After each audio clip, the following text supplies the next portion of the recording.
Hello friends, ಅಸ್ಸಲಾಮ್ ಅಲೈಕುಮ್, ನಮಸ್ಕಾರ. ಹೇಗಿದ್ದೀರಾ ಎಲ್ಲರೂ? Welcome back to sin free kitchen. ಕಾಯಿ ಪಪ್ಪಾಯದ ಪಲ್ಯ ರೆಸಿಪಿಯನ್ನು ನಿಮ್ಮೊಂದಿಗೆ ಶೇರ್ ಮಾಡ್ತಿದ್ದೀನಿ. ಇದು ತುಂಬ ಟೇಸ್ಟ್ ಆಗಿರುತ್ತೆ, ಮಾಡೋದೂ ಅಷ್ಟೇ ತುಂಬ ಸಿಂಪಲ್ ಆಗಿದೆ. ನೀವು ಟ್ರೈ ಮಾಡಿ ನೋಡಿ ಫ್ರೆಂಡ್ಸ್. ಒಂದು ಪಪ್ಪಾಯ ತೊಗೊಂಡಿದ್ದೀನಿ. ಇದನ್ನು ಸಿಪ್ಪೆ ಎಲ್ಲ ಕ್ಲೀನಲ್ಲಿ ತೆಗಿಬೇಕು. ಇದನ್ನು ಕಟ್ ಮಾಡಿ ಇದರ ಸಿಪ್ಪೆನೆಲ್ಲ ಕ್ಲೀನಲ್ಲಿ ತೆಗೆದು ಇದನ್ನು ಸಣ್ಣದಾಗಿ ಕಟ್ ಮಾಡಿ ಅದನ್ನು ನೀರಲ್ಲಿ ಹಾಕಿ ಇಡಬೇಕು. ಹೀಗೆ ಹಾಕಿಡೋದ್ರಿಂದ ಆ ಸೊನೆ ಎಲ್ಲ ಬಿಟ್ಟು ಹೋಗುತ್ತೆ.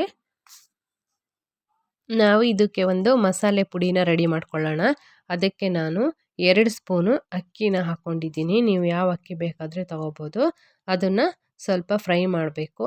ಅದು ಕೆಂಪಾಗೋ ತನಕ ಅದನ್ನು ಫ್ರೈ ಮಾಡಿ ಅದನ್ನು ಒಂದು ಪ್ಲೇಟಿಗೆ ತೆಗೆದಿಡಬೇಕು, ತಣ್ಣಗಾಗೋಕ್ಕೆ ಇಡಬೇಕು. ಇದೇ ಪ್ಯಾನಿಗೆ 3 ಸ್ಪೂನು ಧನಿಯಾ ಕಾಳನ್ನು ಹಾಕಿ ಅದನ್ನು ಫ್ರೈ ಮಾಡಬೇಕು. ಅದಕ್ಕೇ 1 ಸ್ಪೂನು ಜೀರಿಗೆನ ಹಾಕಿ ಅದು ಕೆಂಪಾಗೋ ತನಕ ಫ್ರೈ ಮಾಡಬೇಕು. ಇದು ಸ್ಲೋ ಫ್ಲೇಮಲ್ಲಿಟ್ಟು ಫ್ರೈ ಮಾಡಬೇಕು. ಫ್ರೈ ಮಾಡಿ ಅದನ್ನು ತೆಗೆದು ಒಂದು ಪ್ಲೇಟಿಗೆ ಹಾಕಿ ಇಡಬೇಕು.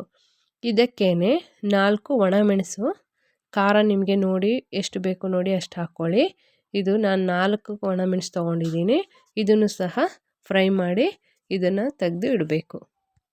ಇದೆಲ್ಲ ತಣ್ಣಗಾದ ಒಂದು ಮಿಕ್ಸಿ ಜಾರಿಗೆ ಹಾಕಿ ಅದಕ್ಕೇ ಒಂದು 3-4 ಹೆಸರು ಬೆಳ್ಳುಳ್ಳಿ ಮತ್ತು ಸ್ವಲ್ಪ ಅರಿಶಿಣದ ಪುಡಿನ ಹಾಕಿ ಅದನ್ನು ತರಿಯಾಗಿ ರುಬ್ಕೊಂಡು ಇಟ್ಕೋಬೇಕು. ಇದಕ್ಕೆ ನೀವು ಬೇಸೊಪ್ಪಿದ್ರೆ ಕರಿಬೇವು ಸೊಪ್ಪನ್ನು ಹಾಕ್ಬೋದು.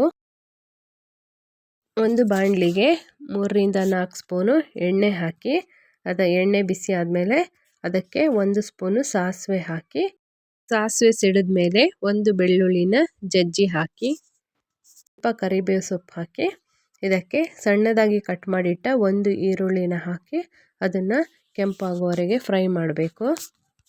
ಈರುಳ್ಳಿ ಫ್ರೈ ಆದಮೇಲೆ ಒಂದು ಸಣ್ಣದಾಗಿ ಕಟ್ ಮಾಡಿಟ್ಟ ಟೊಮೆಟೊನ ಹಾಕಿ ಅದನ್ನು ಸಹ ಫ್ರೈ ಮಾಡಬೇಕು. ಅದು ಸ್ವಲ್ಪ ಸಾಫ್ಟ್ ಆಗೋ ತನಕ ಫ್ರೈ ಮಾಡಬೇಕು. ಇದು ಫ್ರೈ ಆದಮೇಲೆ ನಾವು ಸಣ್ಣದಾಗಿ ಹೆಚ್ಚಿಟ್ಟ ಪಪ್ಪಾಯನ ಹಾಕಿ ಚೆನ್ನಾಗಿ ಒಂದು ಸತಿ ಮಿಕ್ಸ್ ಮಾಡಿ ಇದಕ್ಕೆ ರುಚಿಗೆ ಬೇಕಾದಷ್ಟು ಉಪ್ಪು ಹಾಕಿ ಸ್ವಲ್ಪ ನೀರು ಹಾಕಿ ಅದನ್ನು ಸ್ಲೋ ಫ್ಲೇಮಲ್ಲಿಟ್ಟು ಬೇಯಿಸಬೇಕು. ಇದು ಸ್ಲೋ ಫ್ಲೇಮಲ್ಲೇ ಚೆನ್ನಾಗಿ ಬೆಂದ ಮೇಲೆ ಇದಕ್ಕೆ ನಾವು ಮಾಡಿಟ್ಟ ಮಸಾಲೆ ಪುಡಿನ ಹಾಕಬೇಕು. ಹಾಕಿ ಒಂದು ಸತಿ ಚೆನ್ನಾಗಿ ಮಿಕ್ಸ್ ಮಾಡಬೇಕು. ಮಿಕ್ಸ್ ಆದಮೇಲೆ ಇದನ್ನು 1-2 ನಿಮಿಷ ಸ್ಲೋ ಫ್ಲೇಮಲ್ಲಿಟ್ಟು ಮುಚ್ಚಳ ಮುಚ್ಚಿ ಬೇಯಿಸಬೇಕು. ಇದು ಬೆಂದ ಮೇಲೆ ನಾವು ತುರಿದಿಟ್ಟ ತೆಂಗಿನ ತುರಿನ ಹಾಕಬೇಕು.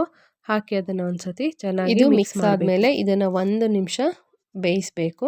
ಬೆಂದ ಮೇಲೆ ಬಿಸಿ ಬಿಸಿಯಾದ ಪಪ್ಪಾಯ ಪಲ್ಯ ರೆಡಿಯಾಗುತ್ತೆ. ಫ್ರೆಂಡ್ಸ್, ಇದು ಮಾಡೋದು ತುಂಬ ಈಸಿ ಆದ್ರೂ ತುಂಬ ಟೇಸ್ಟಾಗಿದೆ. ನೀವು ಒಂದು ಸತಿ ಟ್ರೈ ಮಾಡಿ ನೋಡಿ ಫ್ರೆಂಡ್ಸ್, ನಿಮಗೂ ಸಹ ಇಷ್ಟ ಆಗುತ್ತೆ.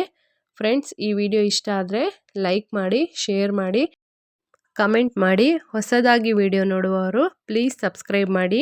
ಸಿನ್ ಫ್ರೀ ಕಿಚನ್ಗೆ ಸಪೋರ್ಟ್ ಮಾಡಿ. See you on next video. Bye.